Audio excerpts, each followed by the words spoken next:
Oui, j'ai créé Silksong dans Geometry Dash. Oui, c'était facile. Et oui, je vais l'expliquer à des gens qui n'ont pas le même cerveau que moi. Allez, ferme ta...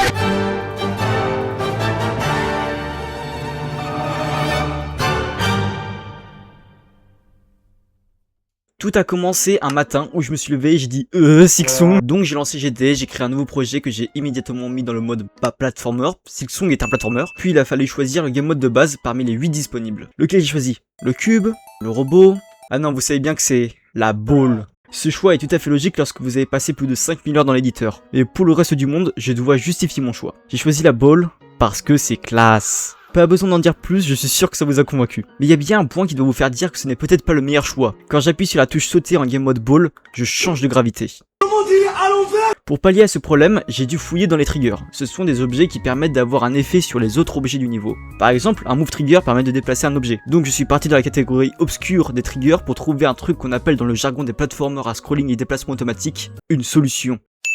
Cet objet est un collision block qui permet de détecter les collisions et qui est nommé toggle block. Son fonctionnement est hyper simple. Si le joueur est dans la collision et qu'il appuie sur la touche sauter, alors le toggle block peut activer un bout de code. Mais dans le cas présent, ça ne règle pas notre problème, sauf si on active l'option claim touch. Cette option fait que quand le joueur appuie sur sauter, le toggle block prend en compte le clic du joueur mais annule son saut. Donc avec une ball, le joueur ne change pas de gravité. Ensuite, pour vraiment commencer la création, il a fallu donc créer un saut. Quand tu connais bien les triggers du jeu, c'est vraiment facile. En gros, il y a un truc qui est nommé l'event trigger. Il permet de détecter quand certaines choses se produisent dans le niveau, dont les inputs. Un input, c'est une touche pressée ou relâchée par le joueur et dans Geometry Dash, on en a habituellement 3. En mode platformer, ces 3 inputs servent à aller à gauche, à droite et à sauter. Mais vous imaginez bien que Silksong a plus de 3 inputs, donc il va falloir trouver un moyen d'y parvenir. Vous mettez le jeu en mode dual et vous activez dans les menus l'option 2 player mode. Le second joueur devient donc contrôlable avec les touches flèche gauche, flèche haut et flèche droite. Puis vous enfermez le second joueur dans une boîte et vous profitez des 3 nouveaux inputs que vous donne le jeu. Vous remarquez que Silksong a plus de 6 inputs et que Robtop est un connard, donc vous roulez en boule et vous pleurez. Vous allez sur le serveur Discord GD Game Creating, vous y arrivez pour flexer et vous vous faites humilier par un pélo qui crée des Physical Engine et des Tower Defense pour le fun. Mais entre deux larmes, vous croisez un mec qui utilise sa souris pour interagir avec des objets dans Geometry Dash, ce qui est normalement impossible. Alors vous lui demandez comment que ça? Et il vous montre le mode Infinite Input. Les modes ont été démocratisés assez récemment avec la sortie de l'hébergeur de mode Geode au début de la 2.2. Cependant, des centaines de modes ont été publiés depuis, et bordel que ce mode c'est du porno. Mais regardez-moi ça, on peut détecter n'importe quelle touche du clavier, des boutons de la souris, on peut savoir si le mode est chargé. Il y a même une option pour créer ses propres boutons pour les joueurs mobiles. Des fois je me demande vraiment ce que glande Robtop au quotidien, alors qu'aucune raison n'est valable pour ne pas intégrer ce mode au jeu de base. Quoi qu'il en soit, moi ça me permet d'avoir les inputs que je veux. Donc j'installe le mode et je me prépare direct à le setup dans le jeu. Il faut savoir que pour des raisons techniques, on ne peut pas trigger un input trigger. C'est-à-dire que s'il est posé dans le niveau, il agira et restera actif de manière permanente. Ceci n'est pas toujours pratique, surtout que des fois on a besoin de détecter un input à un moment précis et on ne peut donc pas créer un input trigger juste pour ça. Cela veut dire qu'on va devoir user d'une technique plutôt sympatoche, les variables. Les variables dans Geometry Dash ont une telle crise identitaire qu'elles s'appellent des pick-up, et qu'une variable qu'on modifie se nomme un item, ce qui n'a aucun sens. Néanmoins, ça me permet de créer une variable pour chaque input.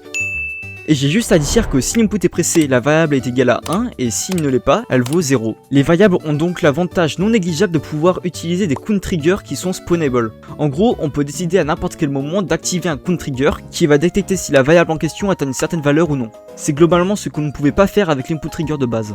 Maintenant, on va pouvoir créer un saut. J'ai commencé en créant une variable qui va détecter si le joueur touche le sol ou non.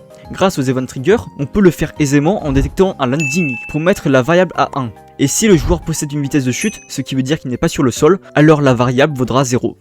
Je crée un count trigger qui détecte si la touche saut est pressée. Si oui, avec un item compare, on va détecter si le joueur touche le sol. Si vous ne savez pas ce qu'est un item compare, dites-vous qu'il agit comme une condition et qu'ici il me permet de savoir si ma variable touche le sol vaut 1 ou 0. Donc si le joueur touche le sol, on commence le saut. Ce saut, on va le créer de manière totalement pas intuitive avec un téléport trigger. Ce jeu n'a vraiment aucun sens. On peut en effet utiliser un téléport trigger pour ne pas téléporter le joueur, mais pour lui donner une force de projection. Cette force, on la met en additive afin qu'elle s'ajoute aux forces que subit déjà déjà le joueur lorsqu'il se déplace vers la droite ou la gauche. Il y a quand même une complexité à l'utilisation d'un téléport trigger, c'est que le saut est uniforme. Vous voyez, dans Silksong, le saut peut être arrêté à tout moment en relâchant la touche de saut, mais si on n'utilise qu'un téléport trigger, alors on ne peut pas faire ça. C'est pourquoi on va créer une chaîne très rapide de plusieurs téléport triggers qui s'activent à la suite. Puis, on a juste à activer un autre count trigger quand le saut commence, qui lui permet de détecter si le saut est arrêté avant sa fin. Si cela arrive, alors on utilise un stop trigger pour arrêter la chaîne de téléport trigger, et on a maintenant le saut de Silksong.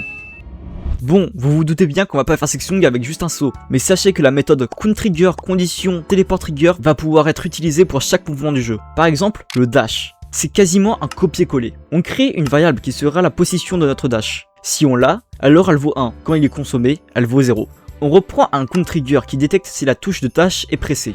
Si oui, alors on vérifie que le joueur ait bien son dash. Après cela, il y a plusieurs possibilités. Soit il est sur le sol, auquel cas le dash se résume juste par un changement de vitesse, mais si le joueur est en l'air, on peut ajouter à ceci un vrai déplacement aérien. Il n'y a rien de plus facile. On refait une chaîne de téléport trigger, mais avec une spécificité, on enlève l'option additive. Sans cette option, la force appliquée va remplacer celle qu'avait le joueur, et donc il ne subira plus l'effet de la gravité durant ce dash, et c'est ce qu'on cherche. De plus, utiliser le dash le consomme. Pour le récupérer, il faut simplement refaire un saut.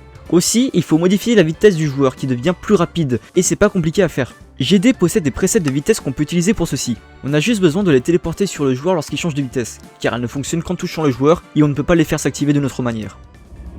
Dans Silksong, on fait des câlins au mur toutes les 3 secondes et c'est swag. Si vous avez vu ma dernière vidéo, vous savez que je suis capable de recréer ce pouvoir en moins de 2 minutes, donc je vais m'en servir pour illustrer rapidement mon explication. Je pose un collision block sur chacun des murs sur lesquels je peux m'agripper. J'en accroche un nouveau de chaque côté du joueur et je crée un petit code qui fait apparaître le collision block d'un côté que si on presse la touche correspondant à ce côté. Ceci veut dire que si la collision d'un mur et d'un de ces deux collision blocks se fait, c'est que je suis en train de foncer dans un mur. Avec un simple stun collision qui s'active régulièrement à l'aide d'une loupe de delay d'1 centième de seconde, je détecte si de telles collisions ont lieu. Si oui, j'applique au joueur une force non additive qui va vers le bas grâce à un téléport trigger. Ensuite, vous commencez à connaître le blabla. Je crée une variable qui dira si je suis sur un mur. Si oui, je détecte la prochaine pression de la touche sauter et si elle arrive avant que je sorte du mur, alors un téléport trigger nous envoie vers l'extérieur du mur. D'ailleurs, on peut faire le dash du mur en ajoutant une condition au dash. Si on est sur un mur quand on le fait, alors on est propulsé vers le haut et non pas horizontalement.